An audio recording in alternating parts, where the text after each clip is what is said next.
Welcome to Grablives, everybody.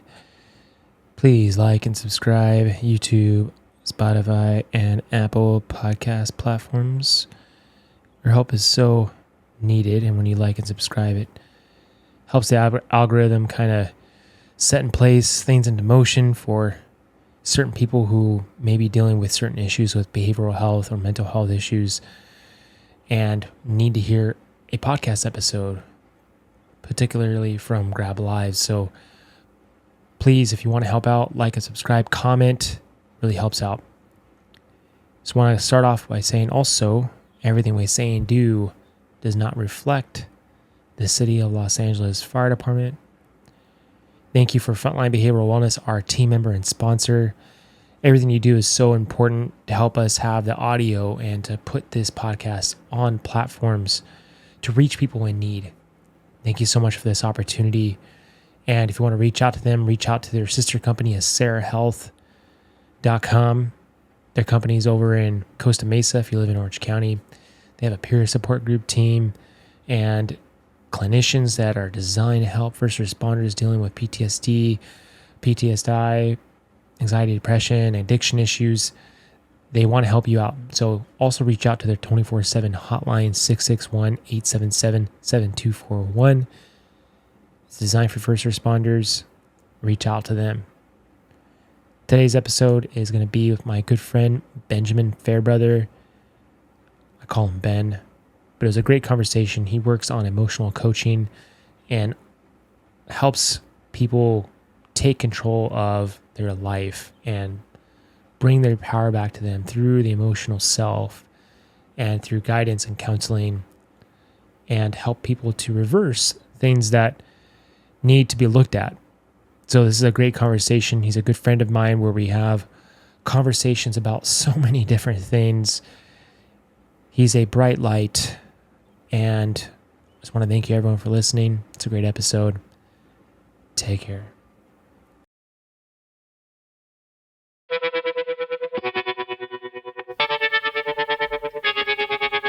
It's time for Grablives.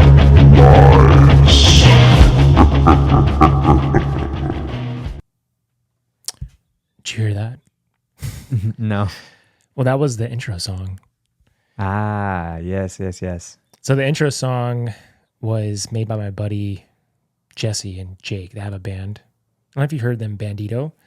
No, I haven't. Okay. So their band, they have like a ton of songs. Then I wanted to use some of their stuff for the intro song. I've been wanting to do it for a long time. So, and compress it to like 10 seconds or so. Okay. So that's where we're at. But thank you for listening, everybody. I have my good friend here, Benjamin Fairbrother, formerly known as Ben, but, you know, I call him Ben, but his full name, Benjamin Fairbrother. And he's here today. He's an emotional coach, parallel to a spiritual coach. Some people don't see spiritual coaching, and it can be like a weird thing. There's a lot of sharks out there, you know, online where you're like, hey, come do spiritual coaching. But what people really want to get to is the emotional balance of their life to see where you're at. And it's fascinating work once you do some type of emotional excavation with yourself, because you start to see the truth of who you are. You start to see why you behave a certain way. It's really, really valuable if you take the chance to do it. It can almost even be a hobby. So there's a balance between that to where you don't completely envelop yourself with some of this emotional work, because it can be consuming and it can become another addiction, another way to disassociate with yourself. So I want to just reiterate that, you know, Grablives is a platform on which we are to empower one another, to empower each other, the self within, that is who we seek to be, the greatest aspect of who we're designed to be.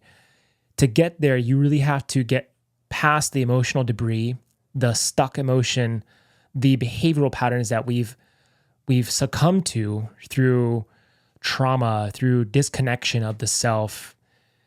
That's what this is really highlighting. So I hope to gratify some of this aspects and clarifying some things for some people to make sure on what what we're doing here and having these important conversations as men, not to not include women, but women are more attuned to their emotions and men have a harder time tapping into that. And we are not taught as children how to get there, how to find balance or understanding really.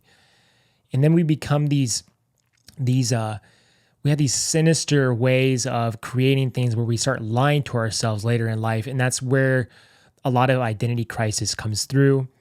So I really am happy for Ben being here because Ben's a really good friend of mine. We have these great conversations on so much stuff and it helps me integrate my life, helps me open up to different perspectives. That's what friendships are all about, true friendships. And I honor all friendships that I have because they are very dear to me.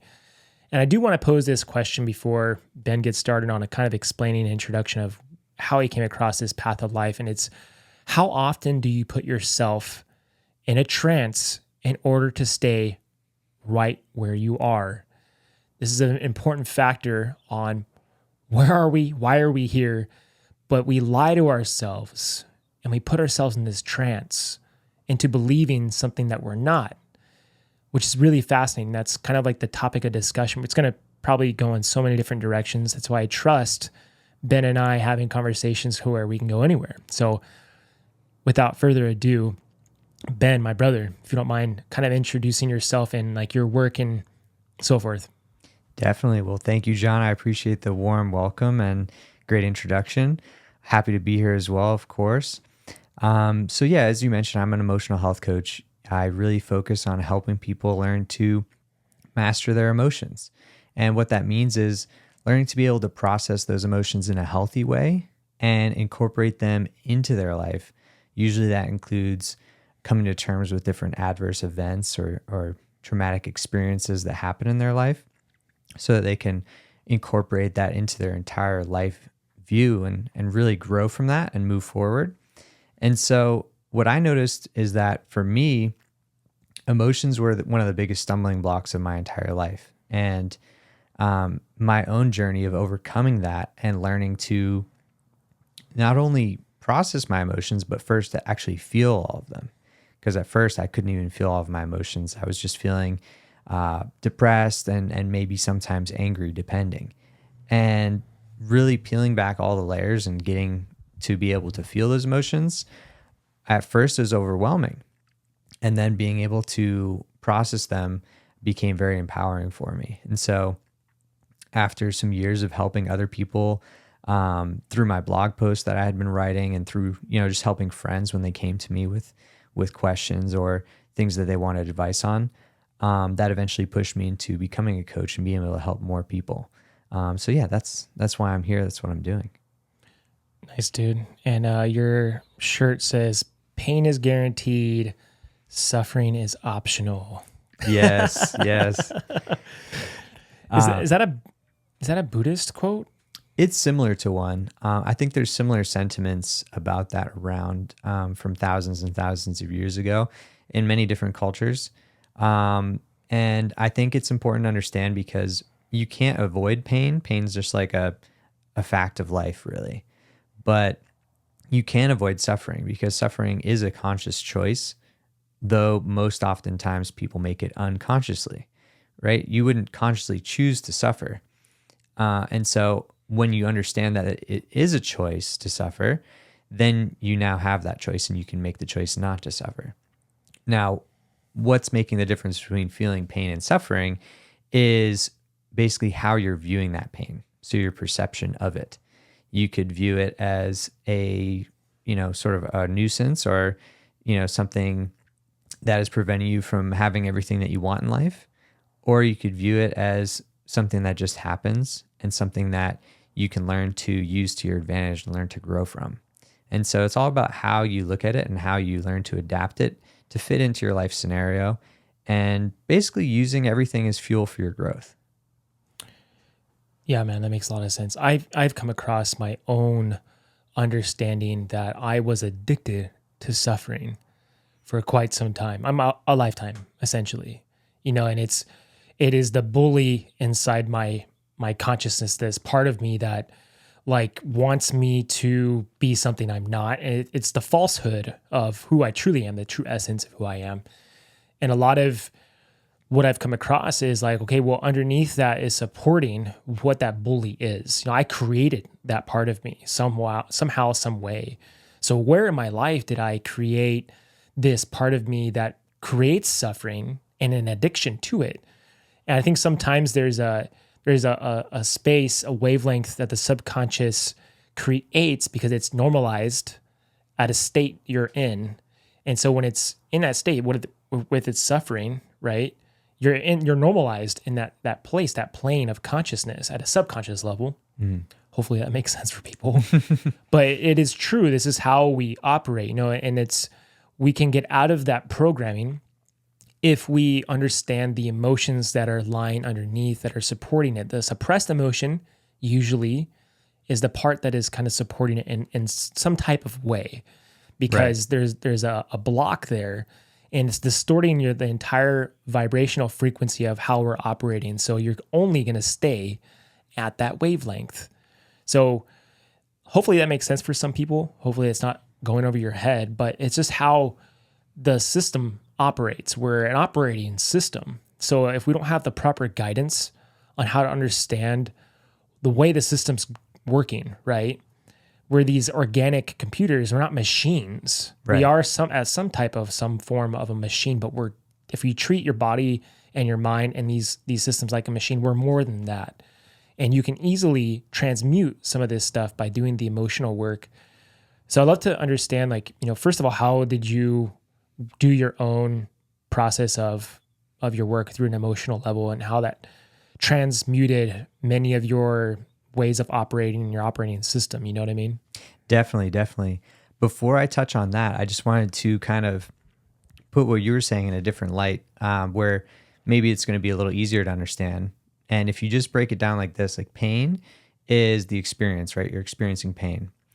Suffering is the tension between that experience and you not wanting to experience that experience. And so the ego, the identity that we have, oftentimes it supports itself on that feeling of this isn't what I want, or this is like, it's basically declaring that I am an individual, and this suffering is reinforcing that fact because I'm staking a claim that this isn't what I want and this isn't how I want life to be, right? So it's all related to that I, that sense of me in my life. I want it to be different, that whole thing. So you're exactly right. It's keeping you stuck in that kind of like wavelength of, okay, I have this identity, and this identity is built around life not going my way or being the victim of these circumstances or whatever the case might be. When in reality, those are just circumstances, and it's the tension that you're having between conflicting with those circumstances that is building that suffering. Yeah, so essentially you're saying like we're at war with ourselves. Right. So the best way I would say is, if you're at war with yourself, find something that is disturbing to you, like a thought or an experience or a reaction. Go into that. If you lean into those experiences, it's a window of opportunity, and it provides a gateway to what is the reason why you're having that experience, that reaction, that connect your attachment to it, because it's showing why. And so just continue to ask those questions. It's a really great, that kind of like rubbing, you're kind of talking about like almost rubbing two things together, and there's friction that's created, right? And so when you're at war with yourself, that's where suffering is usually involved. Exactly. Because you're constantly going back and forth. And sometimes it's been referred to as like a feedback loop. Mm-hmm. If you're stuck in the same situation, it's going to keep feeding itself and looping all over again. And it can show up as thoughts, constant reactions, or even experiences in life. A lot of people find that their relationships, that they run into the same type of relationship, whether it's toxic, and usually it reflects or it mirrors someone in your life, usually a parent of the same sex, your mother or your father, of who you're mirroring this experience, right? So it's really cool once you like get this idea from a zoomed out perspective, like this is how it's working for yourself. It's amazing how truly intelligent we are when we see this, right? We're creating our lives. And so being a conscious creator is really valuable when you're understanding all this stuff out. It's really complex. Mm-hmm. And sometimes this work can be really complex, and it can also be simple. So I know for yourself, it probably took a long duration until you kind of got it, that's Satori, right? Definitely. Quite a long time, actually. It was probably around the time of like 17 or 16 when basically I had a breakdown, and I realized that my old habit of just pushing down all of my emotions and burying them wasn't going to be a long-term solution, right? My parents had gotten divorced. Everything was all piling on, and I was just like stuffing all the emotions down and just feeling, I had been feeling kind of depressed for those few years, right? I say kind of, but yeah, I was feeling depressed for a few years leading up to that point. And it wasn't all the time. Of course, I had fun here and there, but there was, in the quiet times, just this sense of this, depression or deep negative self-talk that would come in. And, I'd just be like beating myself up, and it was almost pleasurable to see like how low I could dig myself. And it's this strange kind of pleasure that you get from that. But that was sort of where things began, right? I had this breakdown moment, and I was riding in the car with my mom, basically. I just started crying out of nowhere. And it was really completely like out of the blue. And so she pulled over, and she was trying to understand what was wrong. But I couldn't even speak. I was just crying so hard.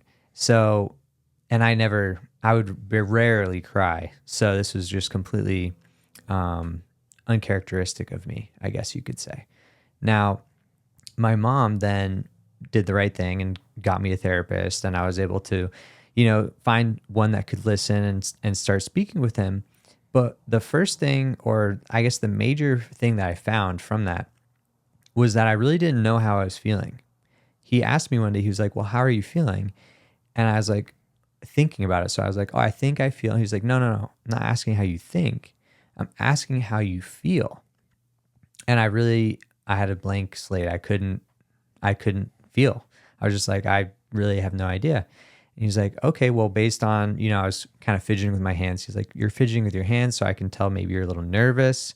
And he was sort of like picking things apart just based on my body language. But for me, that was a really eye-opening experience, because it gave me that realization of, oh, wow, like I'm that disconnected from my emotions that I'm really just running on logic, thinking about how I should be feeling instead of actually connecting in with my emotions and using that part of myself.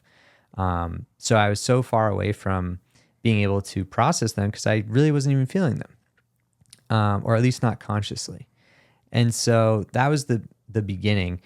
From there, I think I did the first 10 sessions, and it was like, okay, you got 10 sessions. And then that was kind of it. And he was like, oh, you're going to be fine, kind of move me along. And that was fine. I felt like I had everything I needed, but he basically gave me the advice to like talk more with friends and family about how I might be feeling, and just to be open to exploring that. Well, what really kicked everything into gear was a few years later in college. I went on this academic travel to Cyprus, and in the airport, I found this book. It was called Social Intelligence by Daniel Goleman. And I absolutely devoured this book. I was reading it on the bus rides, reading it in the plane. And there were all these basically scholarly articles, and I would download those as well for each chapter. I was really diving into this book. And what that book showed me was that emotions don't just come out of nowhere. They come out of a relationship with our thoughts and with the external world. So we can pick up emotions by seeing them on someone else or by experiencing a certain situation.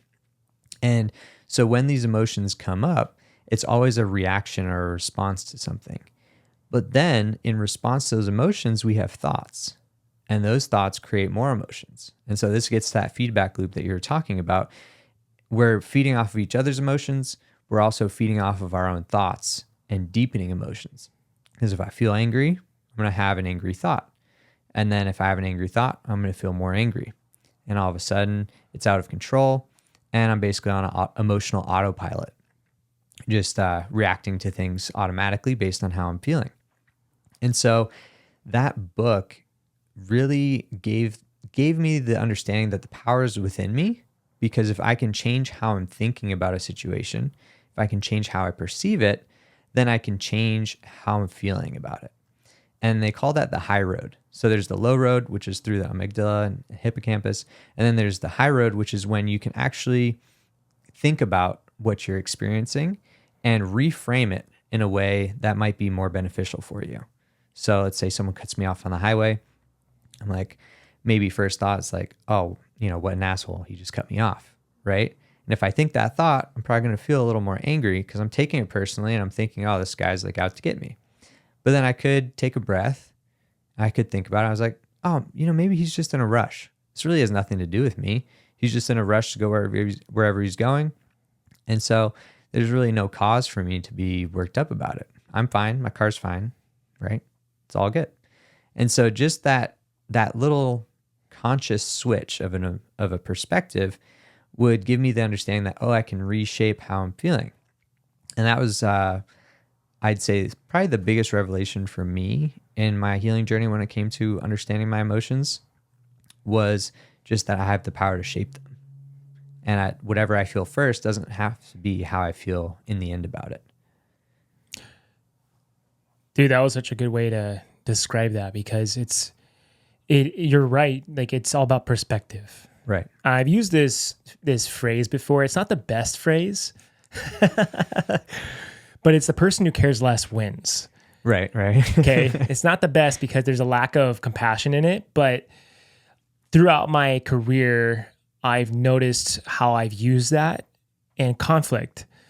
And I've noticed where I've come to like a crossroads with myself where it's like, if I'm burnt up inside about something and I'm just boiling inside with rage about a situation, and the other person is acting as if nothing happened, I'm hurting myself by feeling that and I'm just killing myself inside. Totally. I'm making myself suffer while the other person has no idea what's boiling up inside of me.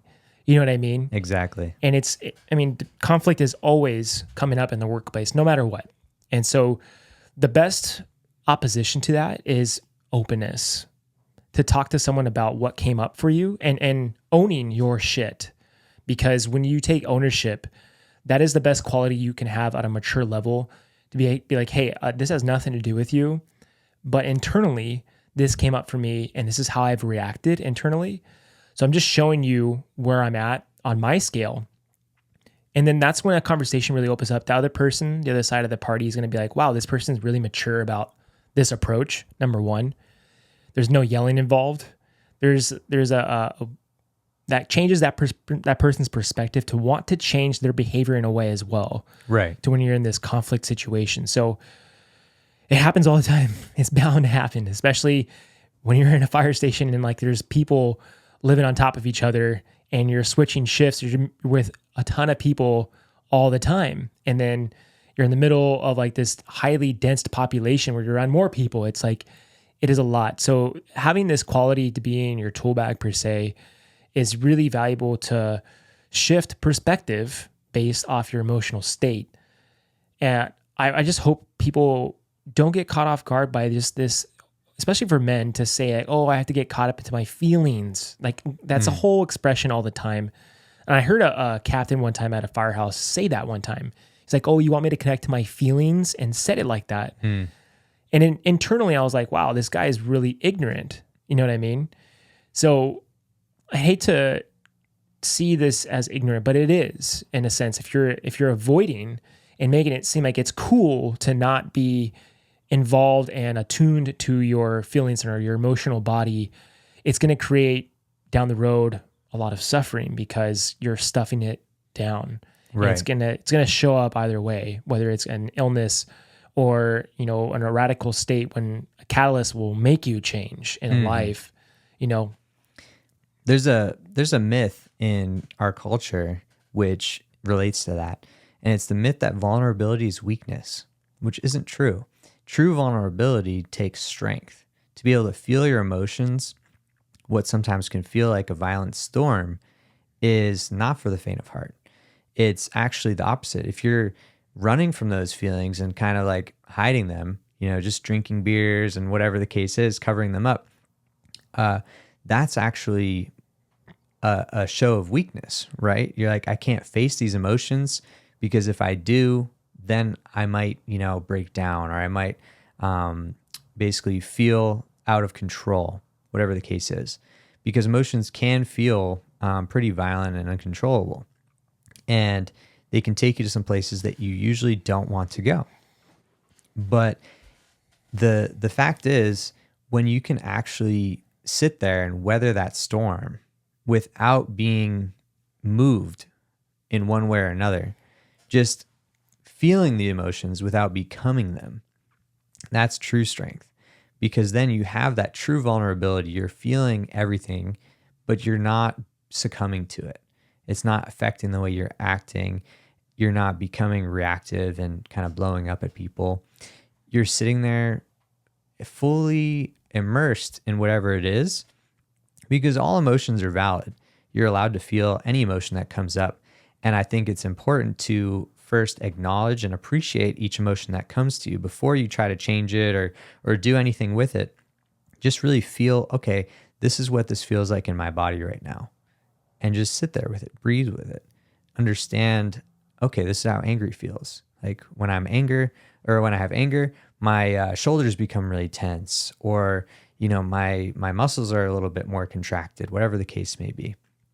And the more you sit there and you kind of breathe with it and allow that emotion to be there, you can come to the other side of it. Because, well, there's a good expression that I like where it's that you can find joy in sadness. And that's just that by feeling that sadness and fully allowing that sadness to be there and to be present with it, you can find joy underneath it. Because just the ability to feel that is something to be joyful about, the ability to feel any emotion at all. Because emotions are truly a gift, but we often don't slow ourselves down to understand what that gift is, what the emotions are trying to tell us about ourselves and about our environment. And so we don't have any actionable information from that. But if we take the time to really just look inside, be there with it, then we can see what it's teaching us about ourselves, what it might be telling us that it's time to let go of, or what it might be telling us that it's time to do differently. And then we can take that opportunity to have a more balanced approach to life, because we're not shutting off that half of ourselves. Yeah, I think it's really hard when you've like disconnected for a long period of time, and then you have to come backwards and then readjust. Right. It's why a topic like this is so tremendously important, because when you come across, going to asking yourself what I feel and you can't feel anything, Mm-hmm. and you're numb, you got a lot of work to do. And I've found myself, I've only started doing this the last couple of years. It's like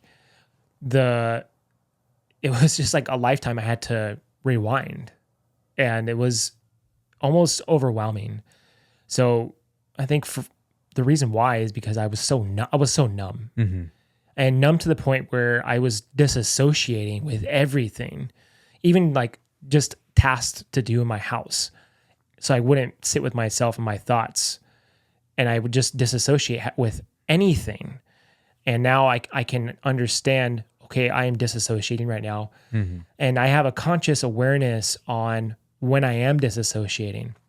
So going back to like the whole numbness feeling, is my main theme was alcohol. Mm-hmm. And I was severely disassociated and disjointed from my emotional body, really.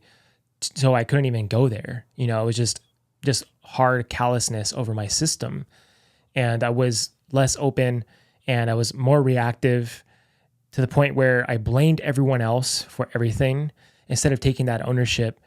So I always want to bring the light to taking the ownership as the first step, saying, hey, it's not you, it's me. Mm-hmm. And a lot of this like blaming others, and this victimhood is, we're in this societal context of where we're residing right now, this triggered, paradigm we're in right now. Every single little thing is a trigger. Instead of taking ownership and saying, no, it's me, I have to look at something within, instead of projecting my idea that you triggered me, and unfortunately that's where we're at right now. From the standpoint we're in, especially for some reason, I don't know why this is, but from a political standpoint, like all the liberals are very close to in that paradigm of living. And I don't know why it is that way. It's showing up like that, and I think California is a very liberal state, probably the most liberal state in the United States of America. And it's just very strange. I think when other cultures see us, they laugh. We're a laughing stock because, like, why are they acting like that? You know what I mean? It's so polarized to where, like, people are just kind of scratching their heads, like very confused at Americans. But it's almost like everyone's getting their popcorn and just ready for the show right now. And we put out so much content on, TV platforms and things like that. And people are just it's a show. You know what I mean? It really is. I mean, each side gets triggered about different things, characteristically the opposite things, right? And I think that's funny to me because, well, everyone has triggers. It's just a matter of what you do with those triggers, right? Now, to say, oh, you triggered me, I mean, yes, it may be true. Whatever someone does might trigger you, but the fact that they triggered you is not their problem necessarily.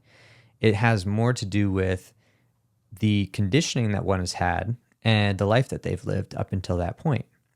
And so if one takes triggers as a growth opportunity, which is what they are, right? Learning your triggers and understanding why those things trigger you is one of the best things you can do to advance your spiritual growth, your emotional growth, because to become, basically to build equanimity, which it's a big word. It basically means a calm, serene way of being. And it's one of the sublime mental attitudes from Buddhism. But I just love the concept that you don't have to be any specific religion to apply this.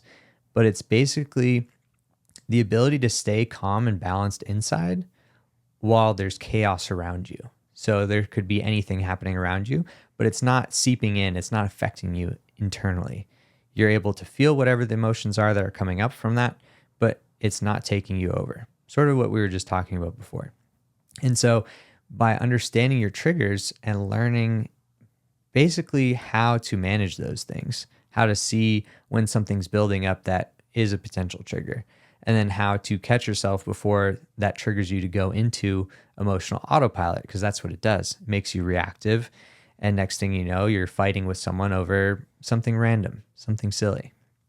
And so I think it's so important to view triggers in a different way instead of viewing them as someone else's fault that they, did this thing and now I feel this way.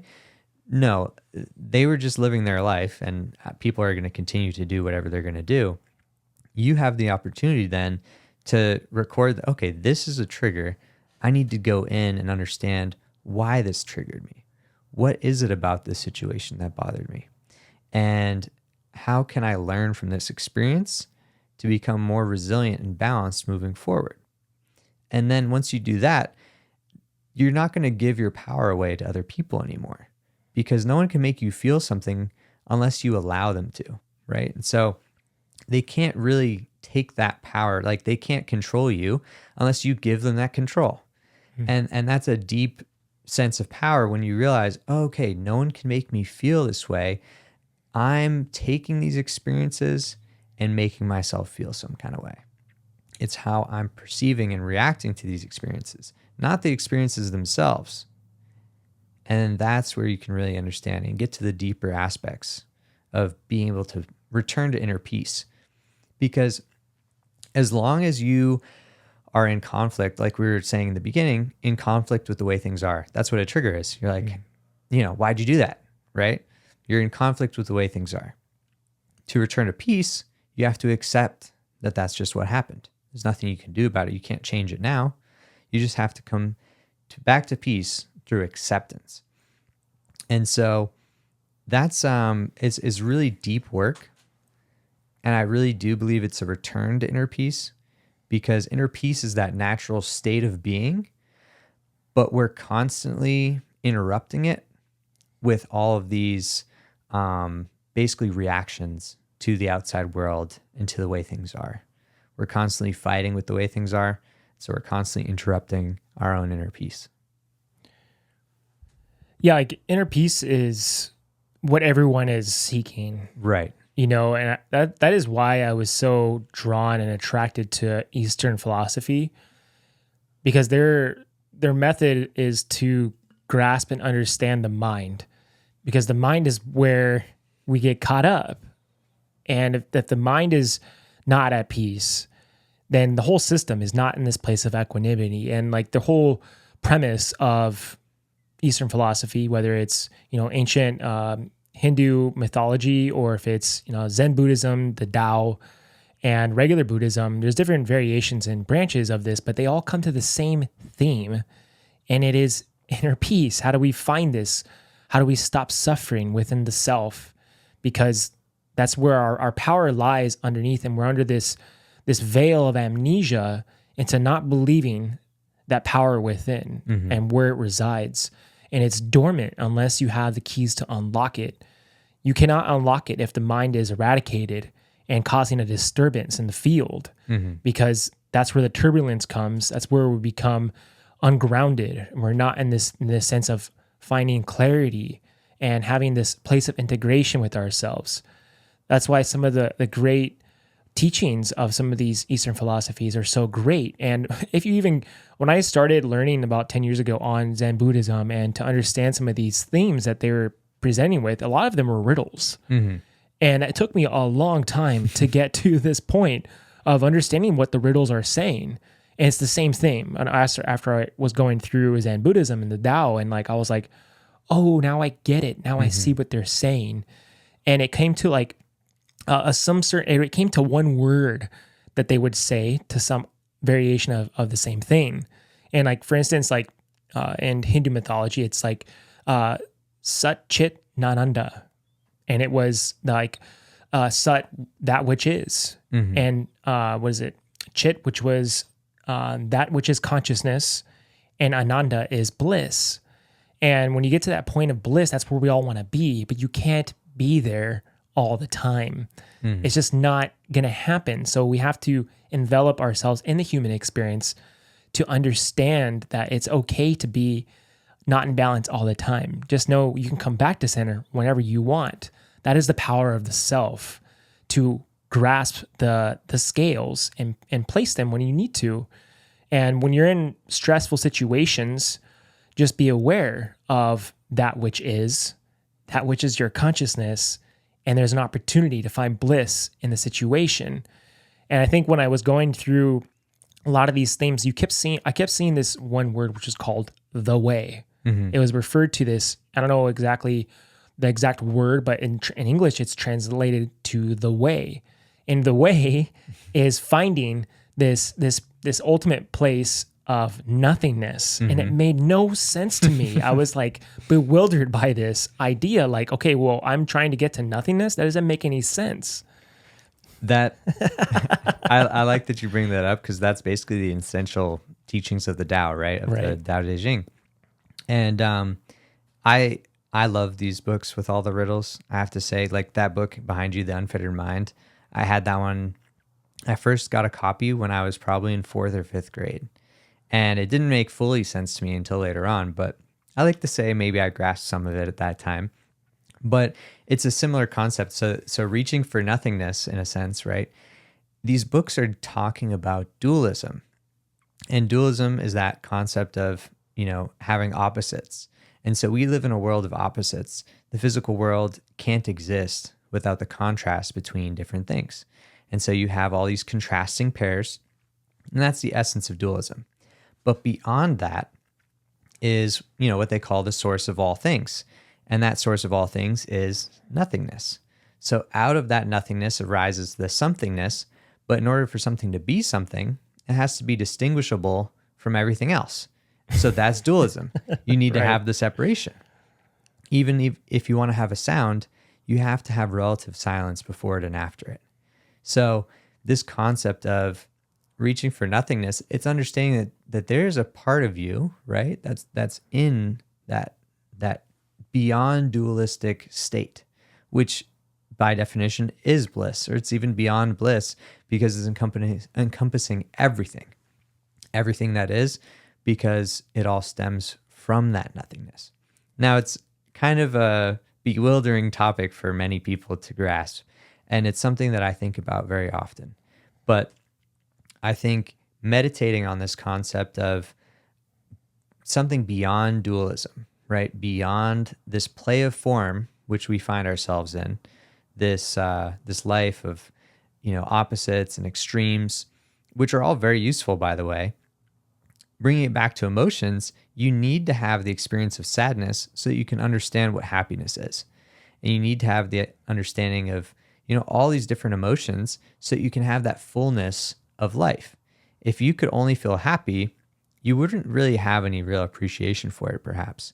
Every day would be like the others. You'd be feeling the same way all the time. It doesn't sound very fun. But when you mix it up with all the emotions that we have, you can really have such a fullness of life and such a deep experience that will move you in all these different ways. You're going to have so much more opportunities to grow. And so finding that gratitude for all these emotions, all these conflicting emotions, I think is an important step in your emotional health journey, because once you can be grateful for the so-called negative emotions, then it really flips the script and it changes your perspective on them.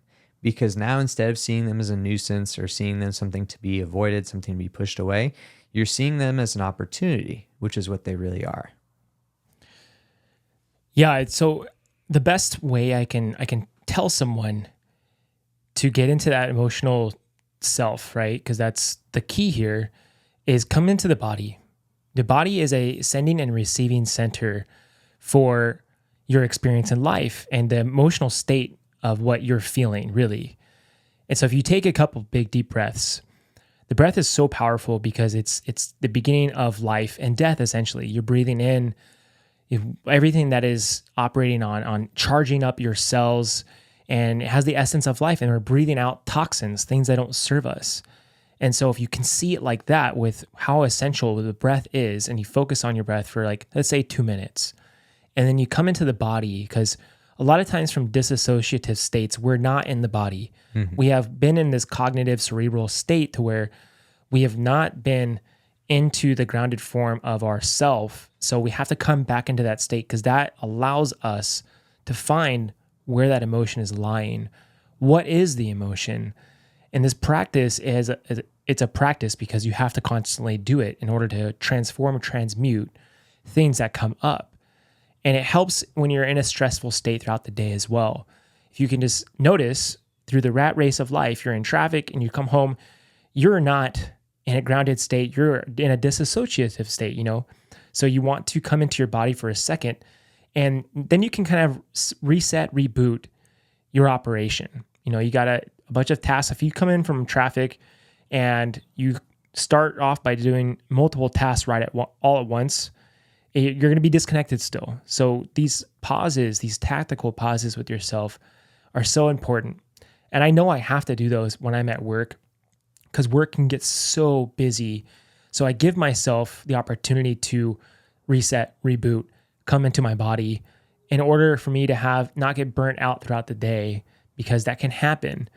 And more so to the point where I will disassociate. Mm-hmm. Again, it's the common theme that I am always doing to myself, and it's the more I am aware of it, the more I get out of that state. So now I can come into this form of who I am, and I can understand the best parts of myself along with the worst parts of myself.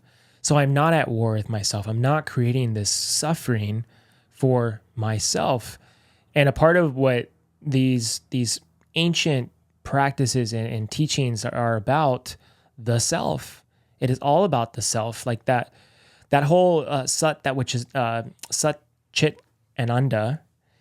That word is so hard to say sometimes, dude, but that is all about the self and the power of the self, the divinity within, is what they're saying with this, because you are this piece of divinity. But if you cannot get to that part and seek the way to bliss and happiness, true bliss and happiness, unless you understand the self. And if you put power aside of yourself constantly and blaming other things and having, all these accolades of describing why you are reacting and feeling a certain way, instead of looking at the self, you're going to get lost and caught up in it. And it's really difficult to, especially in our culture, I think it's just this, like I said before, this amnesia to recognizing that within ourselves. It's just really hard to break that ice, because it can become shattering for people when they do start taking ownership, but it's the best thing you need to do is start to shatter those pieces, because they don't serve your highest good down the road.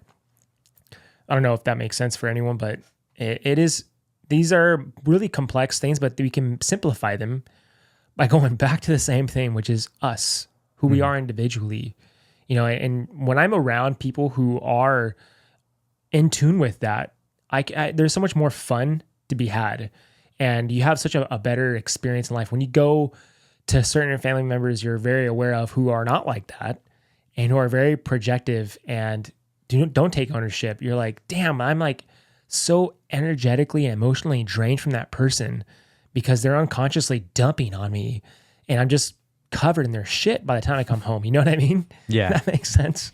Oh, definitely. And, I think in those scenarios, acceptance really is the best practice there too, because on the one hand, when it's not fun to be dumped on, right? You don't want to have this onslaught of all this negativity and emotion and things that you really have no control over. You can't change them. That person can't change them. It's just things that are happening, right? But if you can come into your body at that time, like you were talking about, and really just check in, okay, how am I feeling right now? What's my heartbeat like? How are all my senses? My hands, what am I doing with them? My whole body, what does it feel like? Are my muscles tense? Just a quick little body scan. And the more you hold that presence, the easier it is to manage whatever it is for that person, because they're going to be putting a lot on you. You're going to be feeling all these emotions, but those aren't your emotions. And if you can just observe them without, again, taking them on and adopting them as your own, so to say, then it doesn't have to sink you down as much. It doesn't have to drag you down. You can be there for that person. It's harder the closer they are with you, because at least in my experience, I'll just want to be able to relieve that for them. I want to be able to provide a solution. I want to be able to help them not feel that way anymore. But it's not within my scope of influence to change how they're feeling. Only they can change how they're feeling about something. So that's a tension I run into. But the more I'm able to come back and be like, okay, although I can't do anything to change how this person's feeling directly, I can just really be present for them and allow them to express whatever they need to express, and just be a good sounding board for them, but also manage my own self so I'm not getting caught up in it and then becoming reactive and thinking like, oh, why can't this person just do this differently? Or why can't they do that? Or why are they complaining to me about this? Whatever the case is, you can balance that, although it is tricky, I think.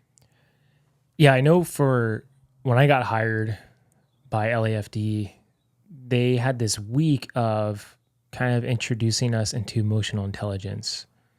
And then after that week, it was eradicated. Like I never heard anything else about that, and especially in the fire station, I never heard any idea of how I can understand emotional intelligence, which it made sense to me, and I think by that point I was growing in my maturity level at a certain scale, but I never really grasped that emotional intelligence.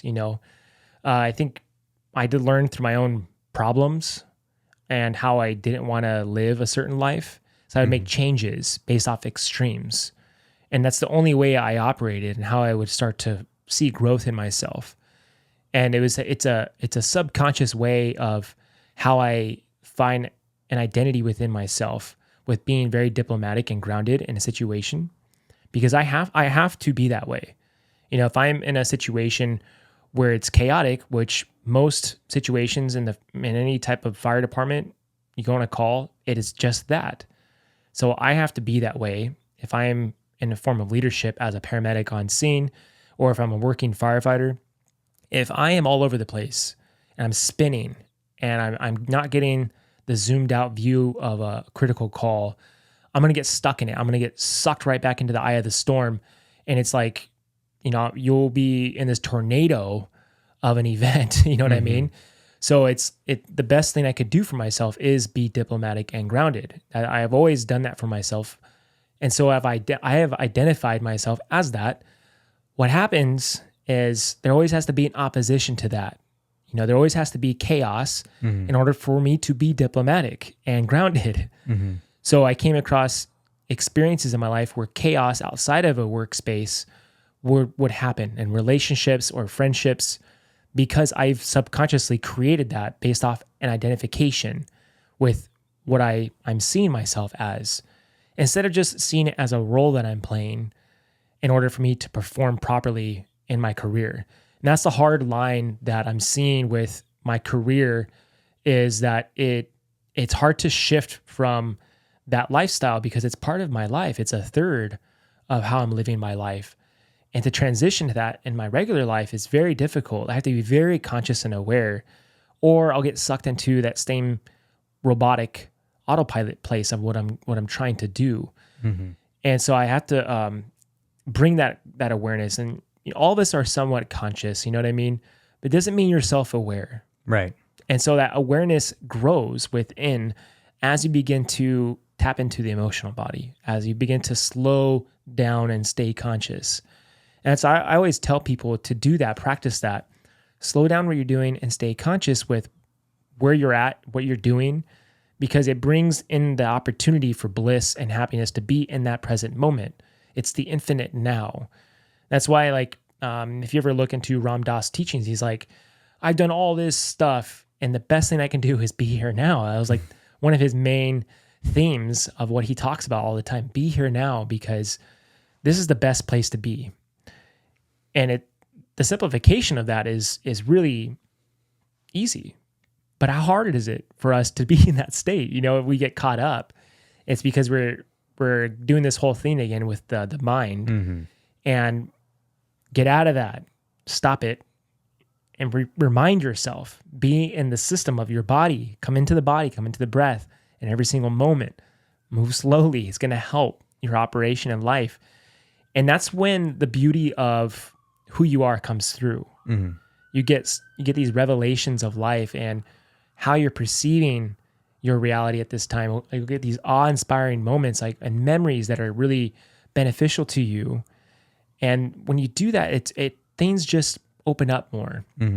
The perspective changes, and the perspective you have can shift in any moment. If you know it's negative, you're like, I actually don't like that perspective. Let me find another part of this kaleidoscope I can see now. But this is something I've done by practicing every day. It's not like it comes overnight. And this comes also from not knowing how to feel and being completely numb. So getting like a sledgehammer and breaking down those concrete walls, I just realized it was just a lot of hurt that I didn't want to face. And that's where the real emotions came storming through, and it was a lot to accomplish at once. So I always tell people, the best thing you can do with this is compartmentalize your emotions and the things you want to face, because you cannot do it all at once. You'll get overwhelmed and you'll get sick of it and you'll throw it all out and you go back to the same shit, same old behaviors, same old patterns of thinking.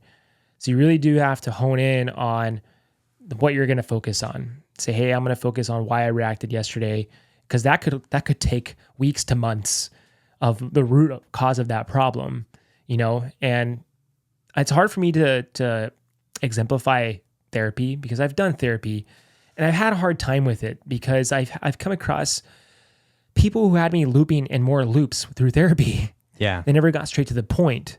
It was like they'd be like patting my back in a way like, oh, you're doing really great. And I'm like, dude, let's get straight to the point of why this is happening, you know? And not until recently, I have this teacher who tells me very directly what is wrong, what's underneath, and gives me my homework for the week. It's like just so simple and worth it.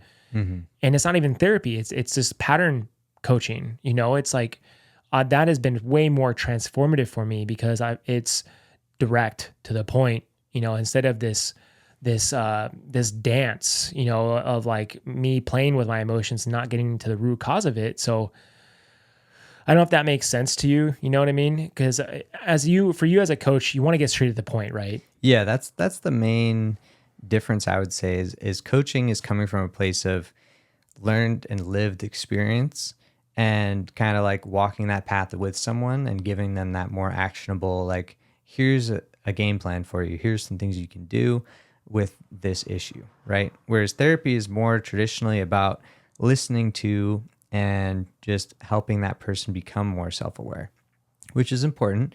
But I think without the sort of action-oriented approach, you're missing a piece there. And, that's what I really work on with my clients as well. It's like, okay, this is where you are. This is where you want to get to. And these are the steps you need to take to get there. I'm going to help you along the way, right? And having that more clear sort of approach is more helpful for a lot of people, as opposed to you could spend years and years and years talking about things, but if you're not changing those underlying patterns, as you say, then it's not really going to provide what you're looking for in many cases. And I think that, an important thing or a potentially beneficial practice for people such as yourself who are first responders, when you have to, in a way, suppress your emotions while you're on the job, you can't be, you have to stay calm and grounded, like you said. And in order to do that, there's going to be some suppressing involved. But at the end of your shift, the day after, whatever the case may be, or even at that night when you're going to bed, if you run through the shift, the day, whatever it is, in your mind, piece by piece, and just notice what responses or reactions come up from replaying those events, you'll get another insight into how you're feeling, like what those emotions were that you may have had to suppress in the moment, but now you can take the time to go through and process those because you're going through moment by moment, play by play, and reliving that experience. And so now you can kind of begin to see, oh, okay, now I have the time to actually feel this. I can see what's arising in my body. Because emotion, maybe you've heard this before, but it's energy in motion. And so feeling, it's always something moving around or a sense, a feeling in the body. And so the more you can tap into that and be curious about it and really sit there with it, the better you're going to be able to process that emotion. Yeah, I don't know if you had read that book, The Emotional Code and the Body Code by Dr. So no. I never read those books either, but looking into Dr. Bradley Nelson's work, you're the one who introduced me into Shaney, who does this work, this on the body code and the emotional code. And, it's really great. I mean, the premise is based off of a lot of the same things I've mentioned on so many different episodes. It's the fact that the energy and motion can become stuck in the body and is causing a disturbance in the entire channel of wherever that's placed, whether it's in the meridians, whether it's in the main centers of your heart, which is going to create these heart walls. So you can't even feel unless you get past those walls, or even other organs of the body, same thing. So you're going to have this dysregulation to the whole system. And it's just like this system is always trying to reboot itself constantly. And so a lot of the times anxiety is a means of your brain is trying to reconnect to that body part, but it can't because there's a blocked emotion or an energy system that is stored there that is stuck. So it's constantly trying to do its work, but it can't. So that causes a lot of anxiety. And so then it creates pain, and then it creates this fear of pain. So now it's a greater loop. It's snowballed now into this thing we call a condition, or we call it a symptom, or we call it a disease or dis-ease. And that is what happens. Truly, this is what I believe, is like we are these highly intelligent people, highly intelligent beings. The human species has lost this capacity to understand how we are functioning and operating. And Dr. Bradley Nelson he's one of many who have described this is what's going on. And it's out of the context of allopathic medicine, because you essentially are doing your own healing. Mm-hmm. You're finding what that blockage is on an emotional level, and that's where you need to go. But sometimes it's not that simple, because it started off with one blocked emotion, and it's feeding now another blocked emotion somewhere else in the body. So now you're having a multiplicity of these dysfunctions happening, and it's a complete distortion to your entire vibrational being. So this emotional work is so valuable, and when it shows up in the body, it's somewhat too late. It's going to take extra work to find the core root of it. And that's why when you're going to do actual somatic release work, or you're going to do deep emotional work through some type of therapy, things will come up in the body as well, because that's how they correlate. And the emotional body's key is to transcend through a connection to the spiritual body. And the spiritual body is sometimes where the healing needs to be done as well.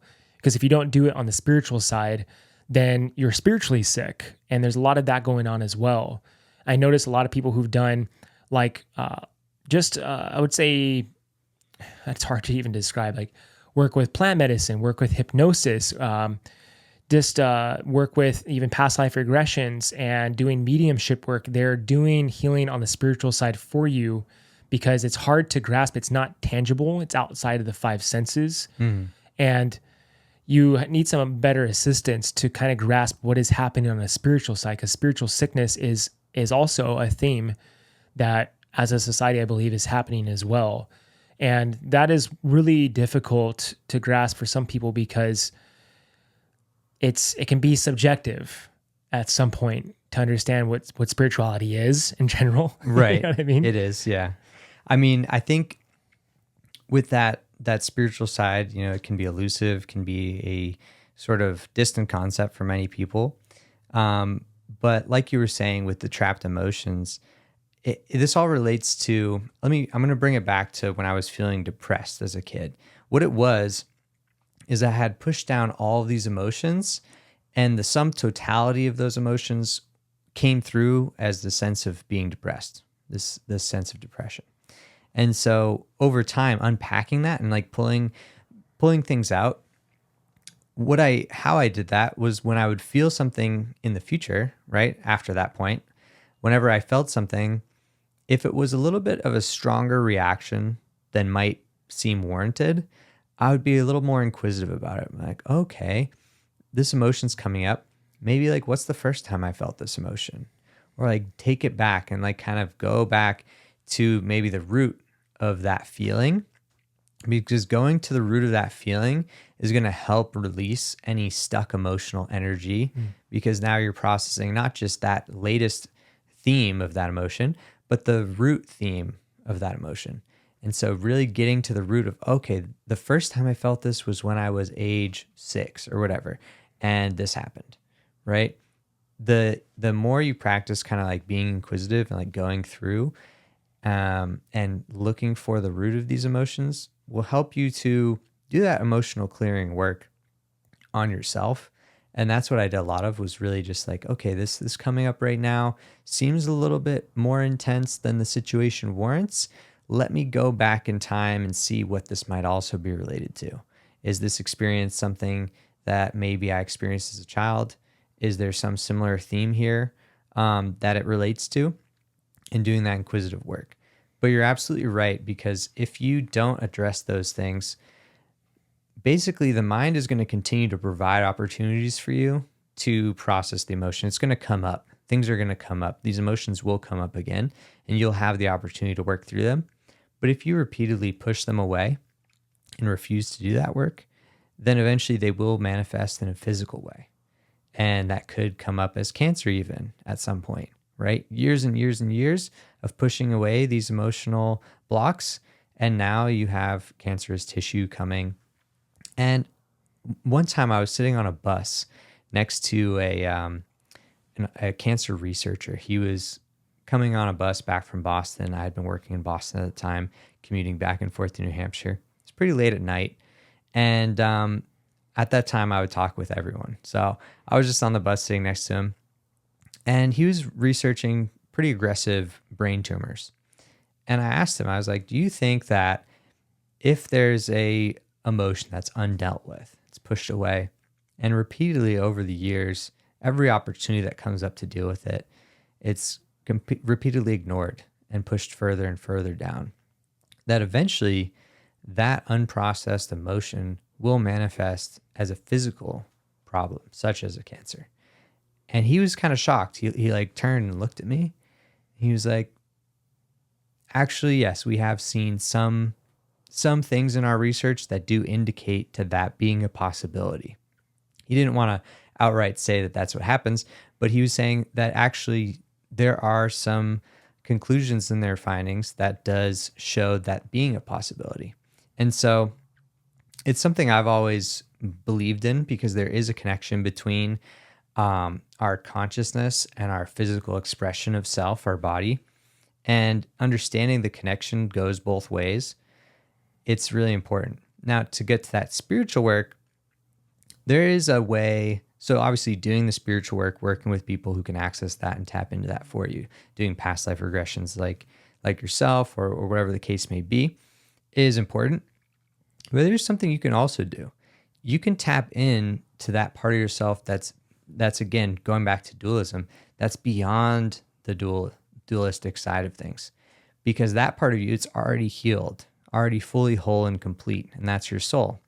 So if you can tap into that part of yourself, that can then bring that healing to your energetic body and forth to your body as well. Knowing that there's a part of you that's already done all of the work, that's already fully healed, that's already outside of time, as it were, that higher self version of you, knowing that, tapping into that and accessing that is a great power, because then you understand, okay, I'm not doing this by myself. In a sense, it's already complete. There's a part of me that is just beyond my perception of this life, and that part of me is already healed. And so I can basically meditate on that and bring that through into my current experience.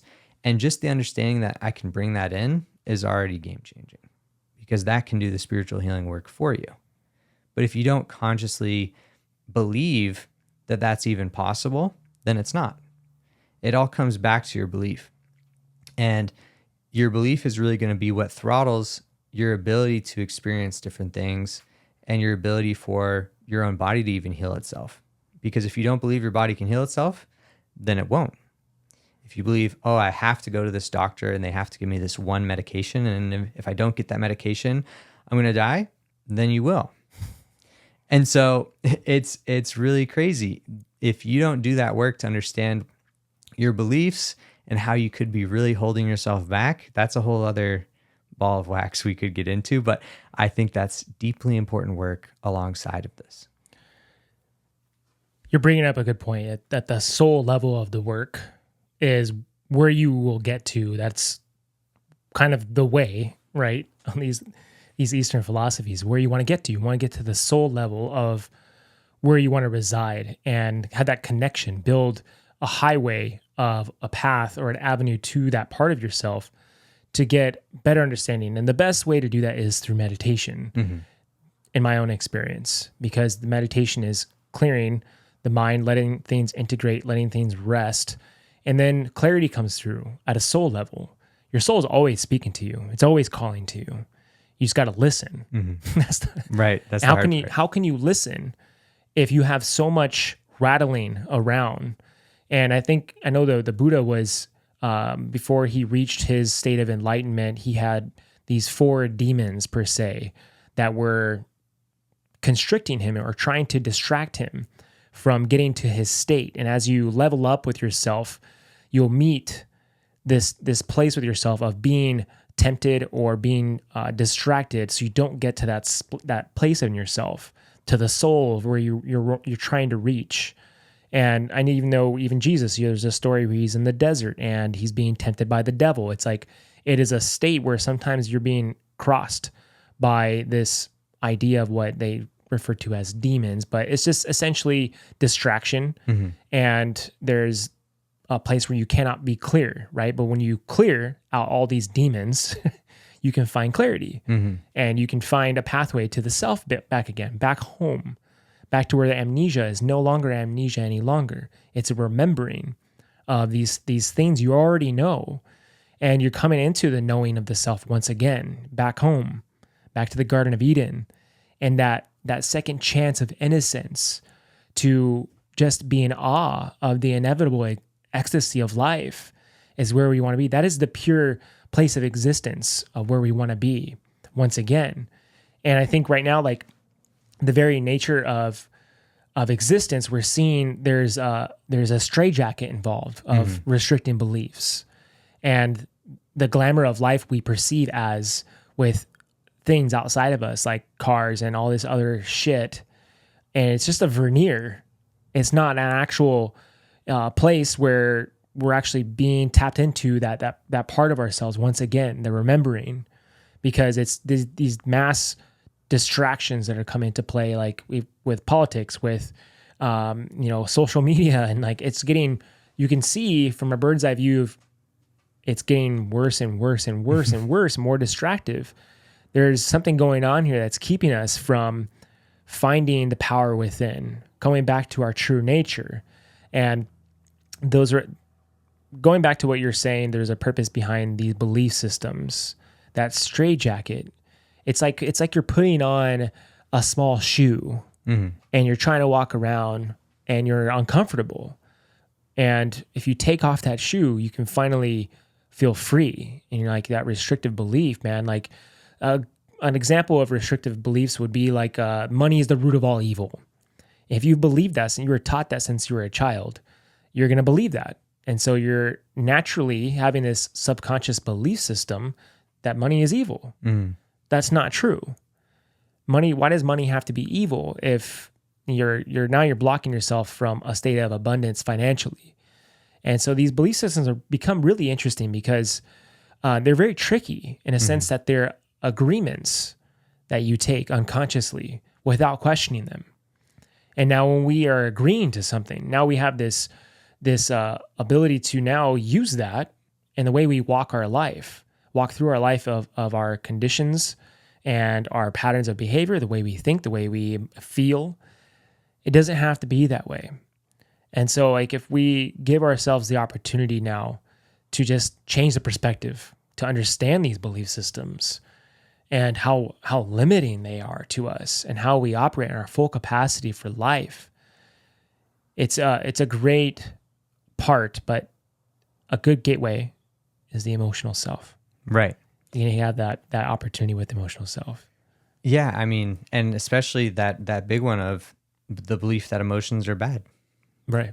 That's the first one you need to address, right? It's like, oh, emotions are bad, I need to push them away. No, they're not bad. And you don't need to get lost in them either, right? And the funny thing with emotions, or I should say with belief systems, is that we have so many, and many of them are not ours. They came to us from our parents, from school, from society, whatever the case may be.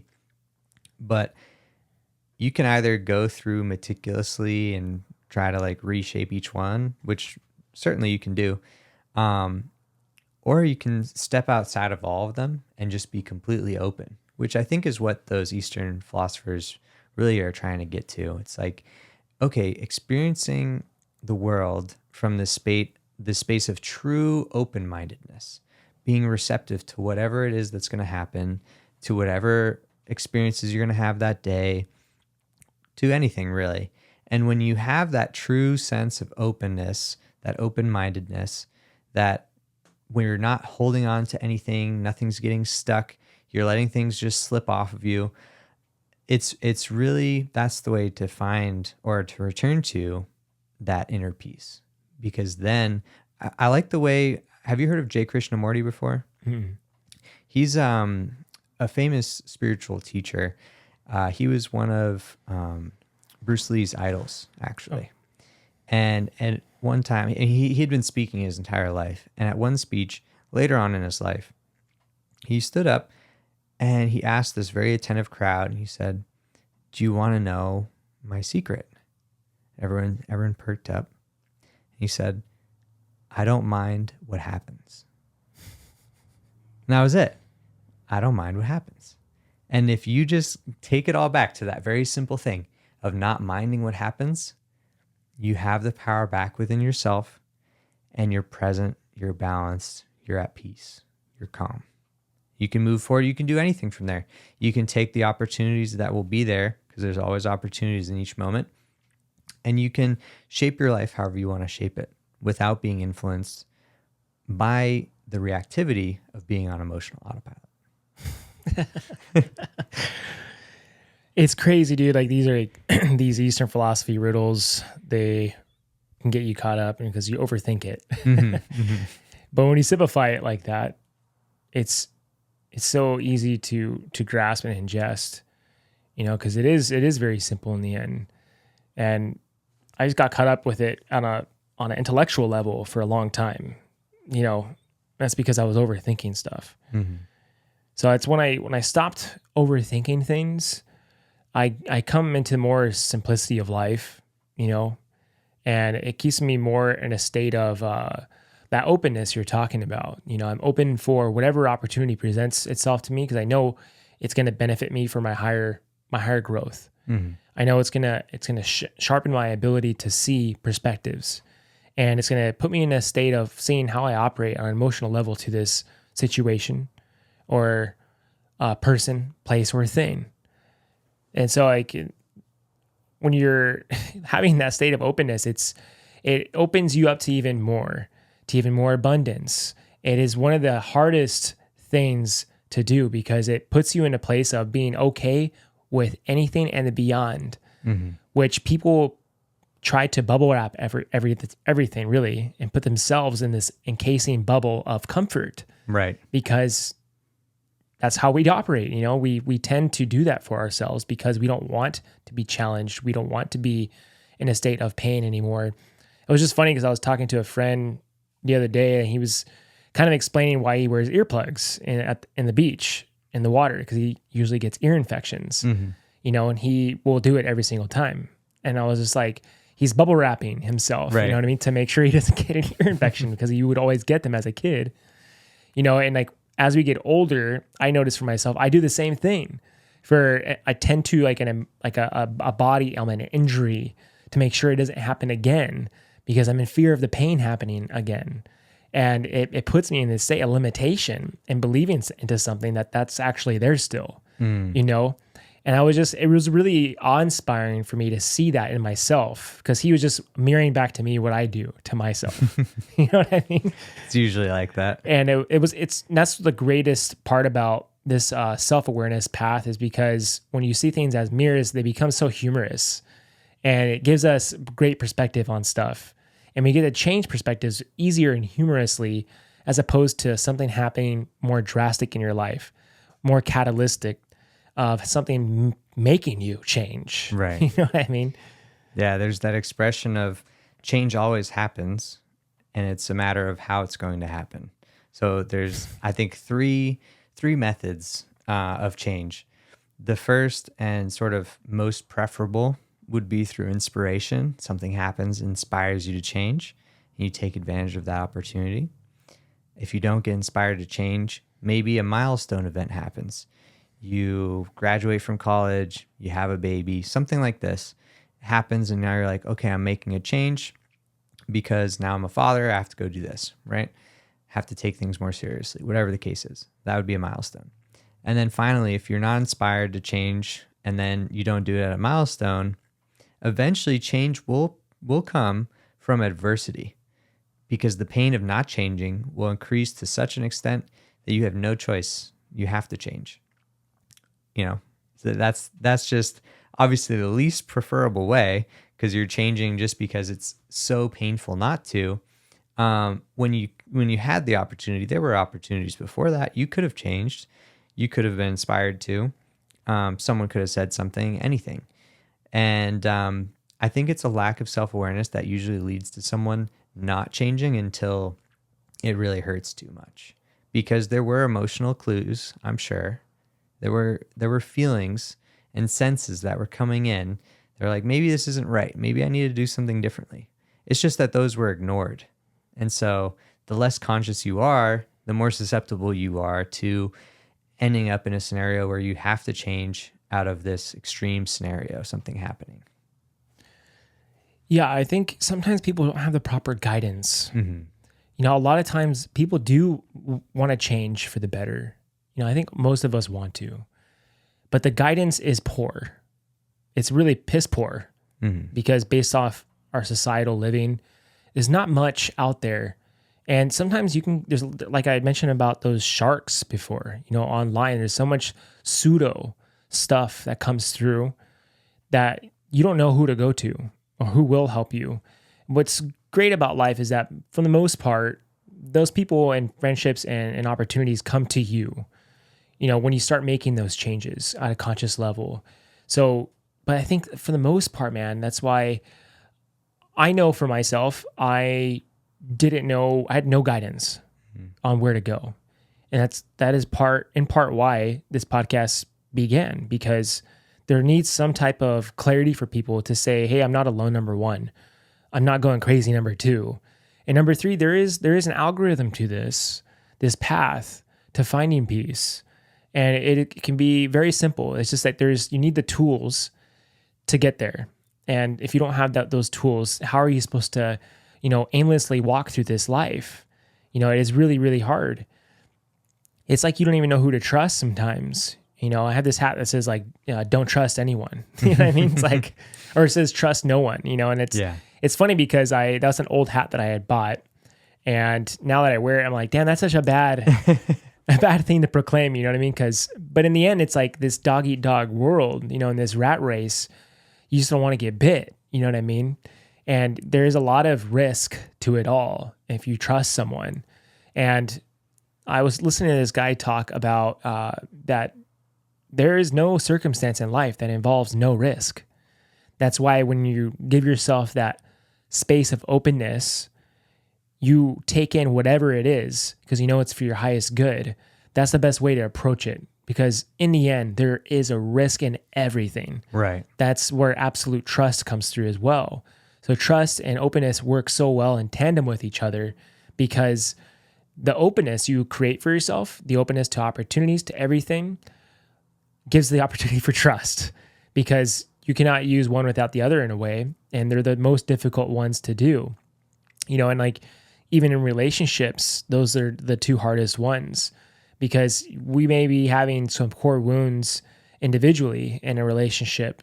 And you have to use those qualities to open you up to what is coming in, which is essentially love, right? And love is what creates us. It's like a cycle of giving and receiving. And those core wounds of not using trust and openness is going to close you up. You're going to contract, and you're not going to be able to receive love. And when you start giving too much, you're going to get burnt out. And it's a really it's a hard one to swallow, because it's a juxtaposition to how can I maneuver and use these qualities, and it's through feeling. Do I feel like I'm in a place of openness right now? To be honest with myself, the answer is no, and that's one of the things I've done too, is like, I need to be brutally honest with myself. Yeah. If I lie to myself, then what's the point, And so when you get into this brutally honest state with how I feel, it brings me to a much more, I would say, raw perspective. And that raw perspective starts to create like a foundation for myself that really helps me grow and leap off of. Because when I, for a long time, was avoiding honesty, deep-rooted honesty with myself, I didn't have that fertile ground. I couldn't build those roots. So that radical honesty really needs to come through, especially through feeling, because now I know, like, hey man, I'm fucking angry, straight up. And I know deep down inside that anger is just a lot of unprocessed grief. and that's essentially like when I had Matty Fiorenza on here, he was telling me like he was taught like PTSD is a lot of unprocessed grief, and essentially that's what it is. It's just a lot of sadness and sorrow from this life, people who have betrayed you, Yeah. and I think when I was talking to someone about betrayal, she had told me like, it's betrayal is ultimately you betraying yourself. Right. That was a hard pill to swallow. Yeah. But she was so right, It was crazy how if I'm now reverberating everything back to myself and taking that ownership once again, it gives me so much more freedom once I do process what is underneath. And the freedom is where you want to be, freedom and liberation from our suffering. That is where it's at, Right. Exactly. And, it really does all come back to trust, like you were saying, and that openness, because change is coming all the time. But if you're holding on violently to what you have, then you can't accept the change that's coming. And so you're, falling behind because like, it's almost like you're swinging from rope to rope. You want to grab the next rope, but you have to let go of this one in order to do that. And so you're swinging there back and forth, refusing to let go of this one, but you're desperately reaching for the next one. And it's like, no, you have to let go of that one and move on. And sometimes that's really scary, and especially scary if you don't trust that whatever is going to come for you in the future is going to be for your betterment. And so I think that is probably what holds a lot of people back from change as well, because they're afraid of the unknown. And that's one of the deepest rooted fears we have, is this fear of not knowing what'll happen and expecting the worst and imagining all these terrible scenarios. That's what anxiety is, right? When trust says, okay, you don't know what's going to happen, but it's okay, because whatever happens, you're going to be able to grow from it. You're going to be able to adapt with it, and it's going to be better in the end, right? You may go up and down through this journey, and that's okay. That's what the journey is, right? You're going to have ups and downs. But if you just stay stagnant and stuck, you're not going to experience any of that fullness, any of that beauty. And eventually you're going to have to change anyway, because holding on to whatever it is you're holding on to with such a vice grip will become so painful that you have to let go, right? And so it's like, okay, how do I let go of things with grace? And something that I've been working on lately is understanding when I'm holding on to something and when it's time to let go. And your emotions will tell you these things. It's like, okay, I'm having this experience right now and these emotions are coming up, but these emotions have been coming up for a while now. Every time I'm in this certain experience, like it could be a job, right? Going to that job, it's like, okay, now I have all this anxiety, I have all this fear, I have all this stuff coming up. And I was fine before I got here. And then every time I come here, it's happening the same way. So maybe that's a clue that it's time to change. But if you're not tapping into that, you're not going to be aware of it. And without the guidance, like you were saying, you're not going to know to look for it. And so I think it's so great that you're providing a platform like this to do these podcasts and really provide people with that guidance, because it is so lacking in society. No one teaches people how to feel. We don't learn how to process our emotions until we teach ourselves. Maybe you have a great parent who exemplified a way of processing emotions, but the case is most adults, most parents aren't fully able to process their emotions healthily either, because they didn't learn how to. And so it's this train of people not knowing how to process their emotions, passing that on to the next one. And so when you finally take that opportunity to do so, it's really life-changing. And I think being able to provide this for other people is something so huge. And especially, as a fireman like yourself, tapping into that, really male-dominated culture of just powering through emotions and not really concerning yourself about them. It's a unique opportunity to really access the hearts of people and really open them up to not being afraid of their emotions, being able to really feel themselves fully and step forward fully into life as they should. Yeah, I think so. You mentioned acceptance, like is a big part of that process of letting go. Mm-hmm. Because when you accept the change that's bound to happen, or you accept the things as they are, it provides a playing ground for yourself to give the opportunity to let go. For some reason, that's just how it works. Because if you don't accept it, then it's you're at war with yourself again. That's where the suffering comes. And I know I've mentioned this before, and I know I repeat myself sometimes on some of these episodes because it's all the same information, and if you're a firefighter or a police officer and you're doing training stuff, we're always doing the same training over and over and over. It's like, it's what we do because these are the fundamentals on how we want it. We don't want to steer away from the fundamentals and go rogue because we're not reinventing the wheel here. This is stuff that helps you survive in circumstances when things are chaotic and things go wrong. You come back to the level of foundation. So like a lot of these understandings, these teachings, these realizations, they are all fundamentals, and we have to come back to the fundamentals. These are the tools you must embody to live your life successfully with a peaceful perspective on how you operate, and how you're delivering your own essence and gifts of life for other people to experience.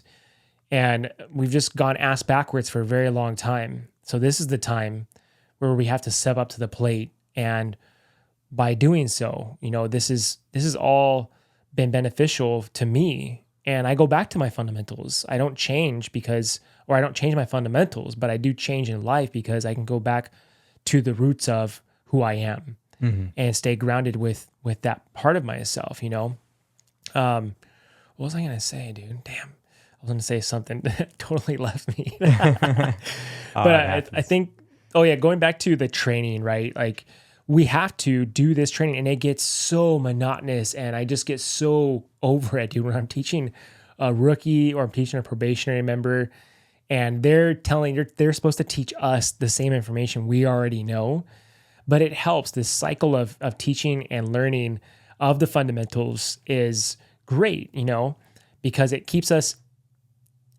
more involved, and we're always teaching and learning from each other regardless in circumstances of life. And I know there's this song Tina Turner has, and she talks about, the greatest gift in life is when we allow ourselves to teach each other. And I will never forget the way she described that. Rest in peace, Tina Turner. She's great because she had a hard time in life, and she didn't know any of the fundamentals, and she was abused. And she ended up working with a Tibetan Buddhist monastery and found peace through her suffering finally, and went to the roots of what they teach, and she became this peace offering to others to show, hey, I've been through abuse and I've been able to overcome it through the power of who I am.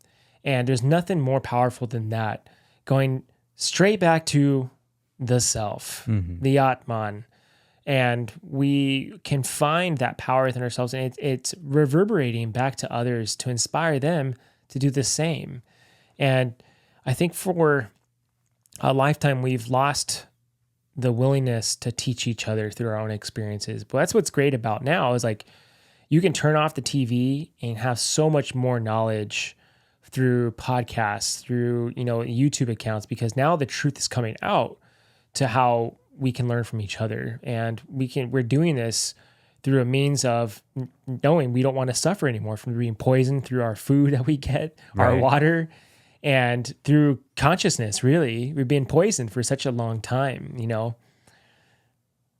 Oh yeah. I mean, all the negative programming that we receive from media, and it's all around us. But if you choose to tap into that, that's a choice, right? Now, more and more people are opening themselves up to the other side.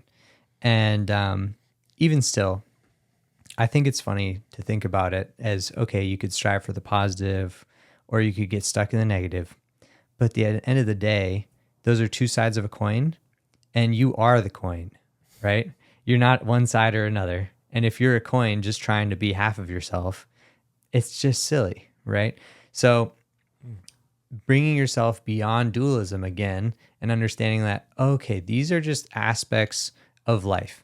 There's going to be positive and negative aspects of life. Depending on my view of things, I'm going to define those differently. And so you're creating these definitions of life, and then you're reacting to things based on those definitions, and they're making you feel one way or another. If you zoom out and you just see that that's what's going on, that's a way immediately you can just tap back into, okay, I'm having this negative experience right now, but I also have positive experiences, and maybe this negative experience will lead to a positive one, just like positive ones sometimes have led me to negative ones. And zooming out, you become more balanced. And that really, it's something you can do anytime. You just zoom out, realize that you're both sides of the coin, not just trying to figure out and be one. Because the more you try just to be one side, that's what suffering is. Because you can't be positive all the time. And it's no fun being negative all the time either, right? You can try, but there's going to be things that'll turn you around. And so just coming back to balance with yourself and understanding that there's a deeper aspect to everything really is a fundamental aspect of doing that. Yeah, going into the dualistic nature, it's a level of operation, of frequency, right? Of consciousness, essentially. And there's maps to this. It's been drawn out how there's these pathways of, layers of consciousness, and the dualism is where a lot of people are stuck on. Mm-hmm. So you want to get past the dualistic nature. And when you get to or past that space and you're in this space of oneness, that is the ultimate key to understanding, like that coin, right? Is like you are the circle, like you're the unification of it all, the positive and the negative. And you can step outside of that just mud of the dualistic part of living, because when you have this recognition of the ultimate oneness of it all, or this imbued consciousness of everything, and you are a part of this soul level of the tapestry of life, you are like one thread in the tapestry and interconnecting with everyone and everything. That is essentially what this path of oneness is all about. Right. And it once you see it like that, you are a part of the making of everything, and you get to decide how you're interacting with that interwoven nature of the fabric of life. It really changes perspective on how you're going to see yourself and see others. And I've mentioned this before, and I can't harp on it enough because it's become a catalyst for me, and it's my worldview, and then my worldview was terrible for a very long time. Because I lived in a world where my worldview sucked, and I just I had so much negative in my life. I never even saw the positive. So I dwelled in the negative for way too long. And in the end, it turned me into a negative person. I believed everything that was going to happen to me was wrong. I was always just hyper aware of my surroundings to see if something bad was going to happen. And that put me in a state of survival. And I think a lot of people are caught up in that side of things, of that survival mechanism. And that is going to just fry your nervous system, dude. Yeah. Like I would just get bogged down from that, and because I didn't have that guidance, of understanding how can I get myself out of this. First of all, I put myself in it through my own way of thinking, but a lot of times I was a product of my environment, And when I go to work now, it is still difficult because I still have to remind myself, don't get consumed by this negative behavior from the people you work with, your supervisor, and then the calls I go on, the hospital employees. Like, it's just, it can easily bait you in to going back to the same shit, So I just want to say and go back to the same theme is slow down, stay conscious, and be aware that that's always going to be there. It's always going to invite you in, and it's easier to go back to that space of negativity. But you're talking about taking the high road, you know, and you were talking about earlier, even being the low road, was that going through the amygdala and the hippocampus. So like these are like the ways our fight or flight system is operating and firing off. Coming back to a state of the parasympathetic nervous system, taking the high road, having greater perspective, you know, our bodies are being affected by the way we think, you know, and this is going to stick us into this same rut again. And it's comfortable sometimes. We're in that space of suffering, right? Yeah. So all this is going back to the same thing we were talking about. You know what I mean? Because over time, that conscious awareness, that flip of the switch, the unification and the oneness of it all, it takes us out of it so easily. You're like, wow, like, you know, I'm actually this soul, you know, with no color on the outside of my skin. I'm just the same as everyone else, you know. It takes me out of it. Takes me out of my ego, takes me out of my falsehood and the negative programming, all of it. I get to just be myself, really, you know. But my hard thing that I'm coming to on a crossroads right now is mending my humanness to myself, you know, all the bad parts of myself, and not sweeping them under the rug, all that, and seeing them as nasty parts of myself, but embracing them as my human part of myself is been definitely a great practice, you know, to just honor that part of myself too. And that's been like a hard place to be, because for some reason I resist that part of me, you know, but I shouldn't, and I can't, because I'm not embracing the wholeness of who I am. Because I'm essentially, like, we're never broken. You know what I mean? We're already whole. We've just left some parts out there, not completing the piece of the puzzle. And that's, I think, is the best perspective I can paint out for someone. I hope you're not lost by this perspective. Yeah. I mean, self-love is probably one of the most transformational journeys I've been on. And it's easy to love yourself when everything's great and you're doing good things and you're successful. But loving yourself at your worst is a different story. And those, you know, so-called ugly aspects of being a human, the parts of yourself that you're not proud of, the parts of yourself that you've learned are unacceptable by society, those are the parts that deserve special attention when it comes to loving yourself. And loving yourself is such a full-time job. Like, for example, let's say an emotion comes up that I believe I'm better than, or, you know, I don't believe I should be feeling that way. Well, that's not the right response. The right response is to love myself for feeling that emotion, and to love myself for feeling like that shouldn't be my emotion, and to just completely accept all of it. And being able to do that is so transformational, because it can take a negative experience or something negative that you've done, and it can completely flip it.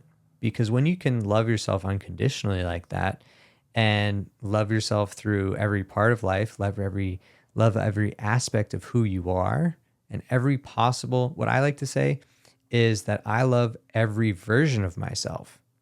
And when I say that, what I'm thinking of, I'm zooming out and I'm looking at, let's say, the multiverse. If there was a multiverse, if there was infinite universes, and in each one, there's a different me living out a completely different set of scenarios, just think about, I love myself in each one of those scenarios. No matter which path I got deviated down, no matter which road that I took, you know, whether, I guess, if I'm a homeless guy on the street or a billionaire up in a skyscraper, whatever the case is, I like to just view that as loving every version of myself, no matter what, just completely.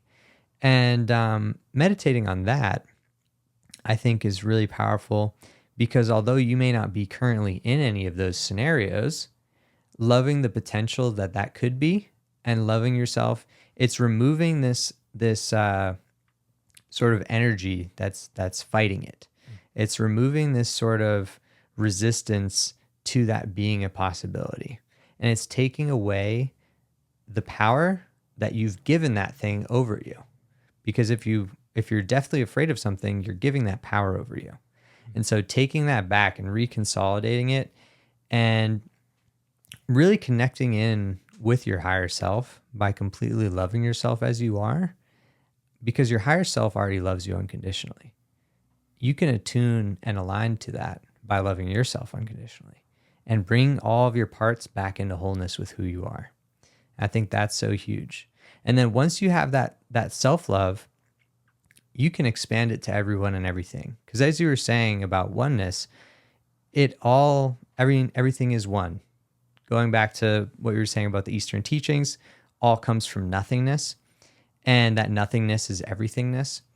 But being able to see the world as yourself and love the world as yourself is so huge.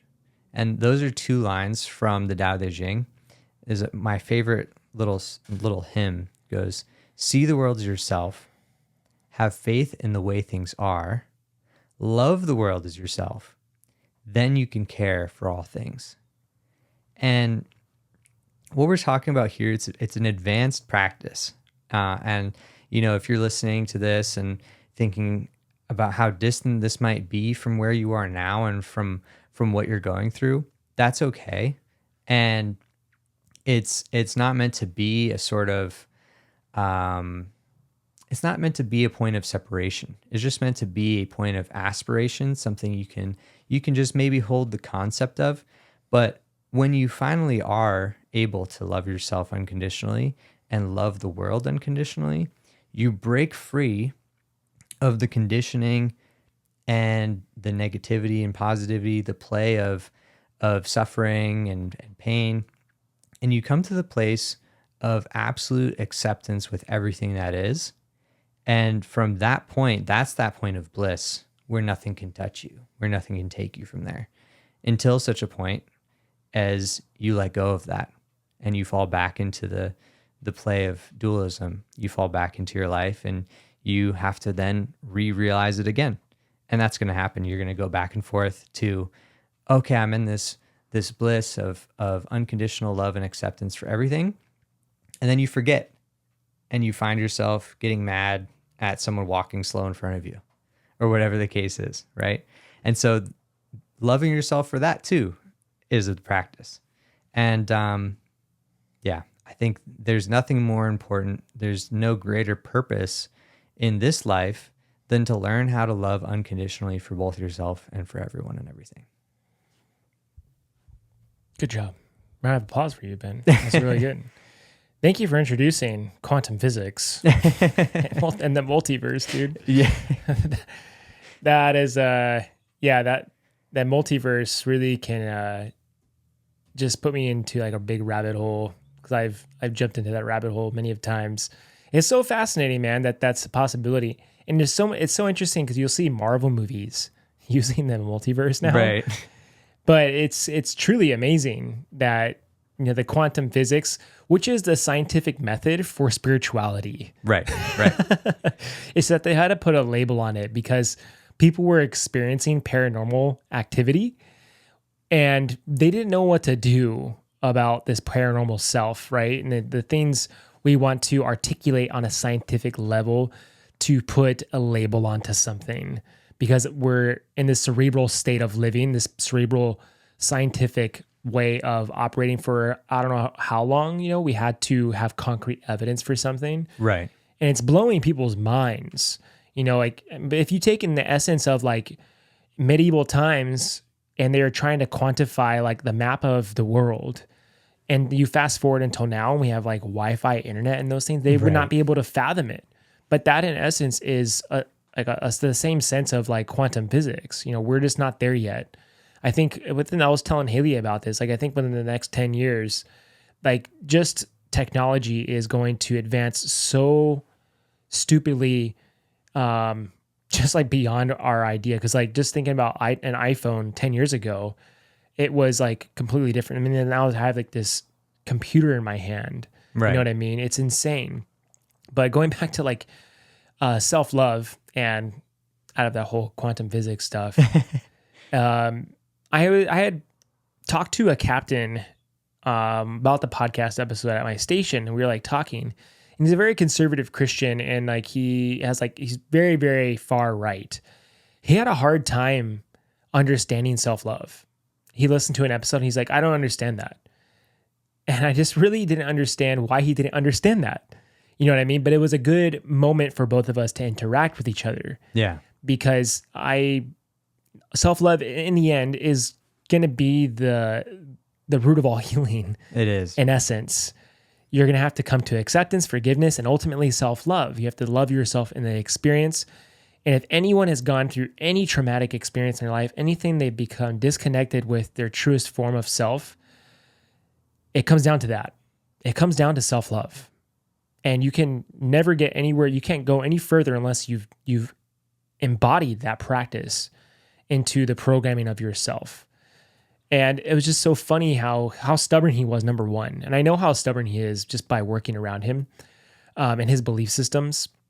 But I opened up the conversation and I wanted to give him like a perspective.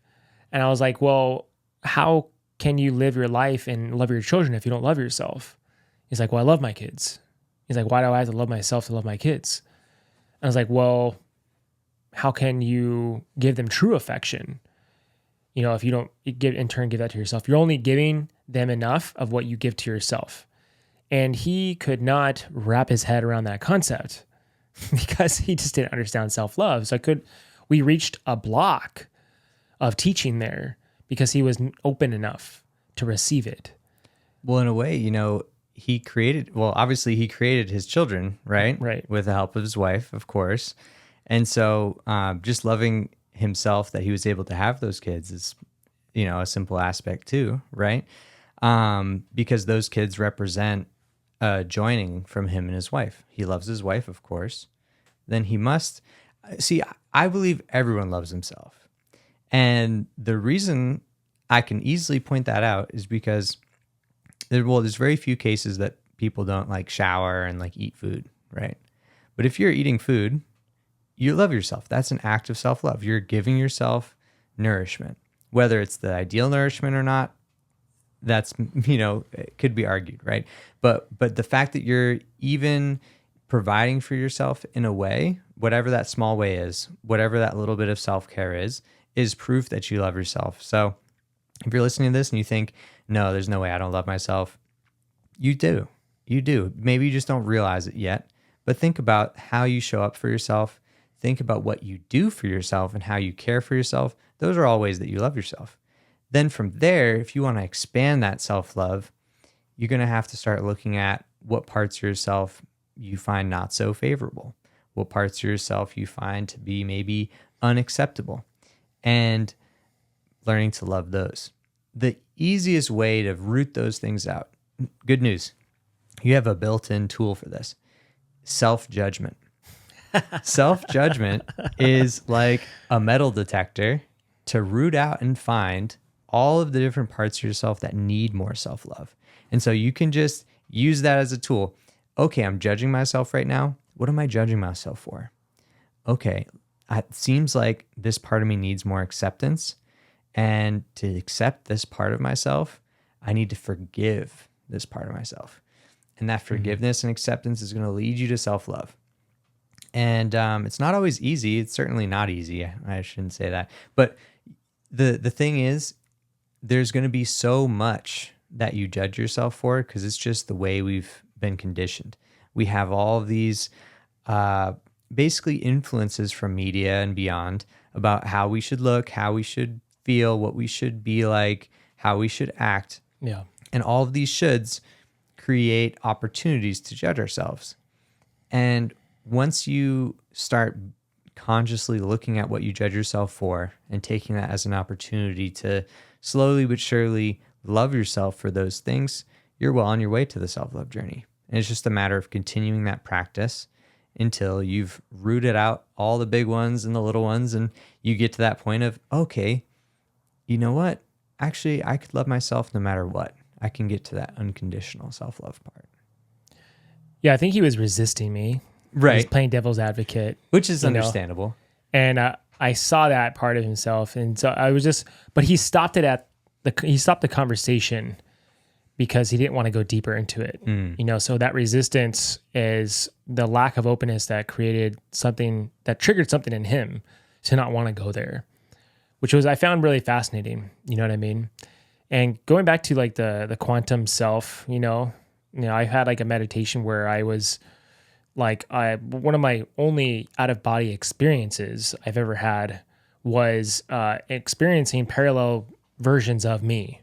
And it was like weird, man. Like I've only had a couple of those out of body experiences like that. And this one, like I saw like an array of parallel versions of myself, like thousands of me's. And they all looked at me wanting this affection, and it was crazy because from practicing, going into deep trance states, I'm able to do this, but sometimes you can get launched into these fields, these different planes of consciousness and experience stuff like this.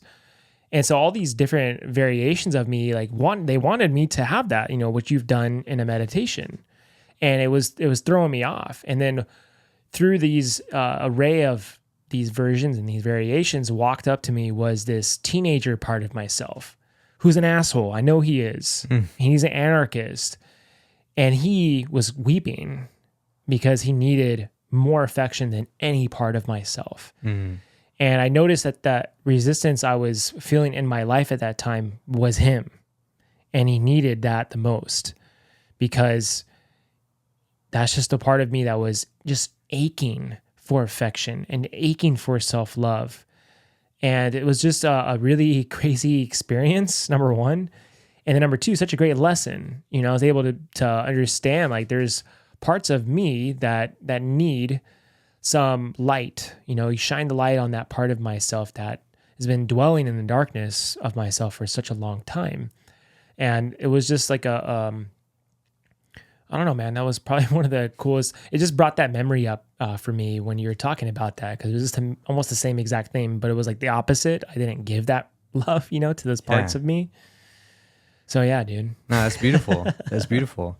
And that brings up a good point, because I was talking about all these parallel universes and whatever, but when it comes to your own life right now, loving yourself at every age, right? That's like that inner child work.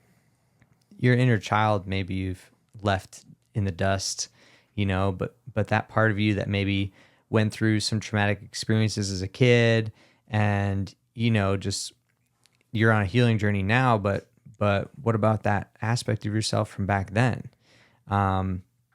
Going back and loving yourself at every age, I think is vital too in that respect. Like you said, you had that teenage aspect of yourself that was really craving it.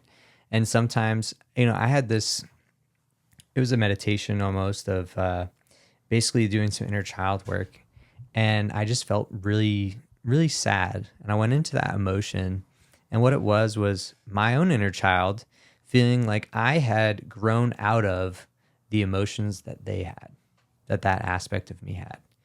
And going back to that and being able to hold that sadness and also to regard that aspect of myself with love was fundamentally healing in terms of coming to terms with that and being like, no, all of my emotions are valid, certainly.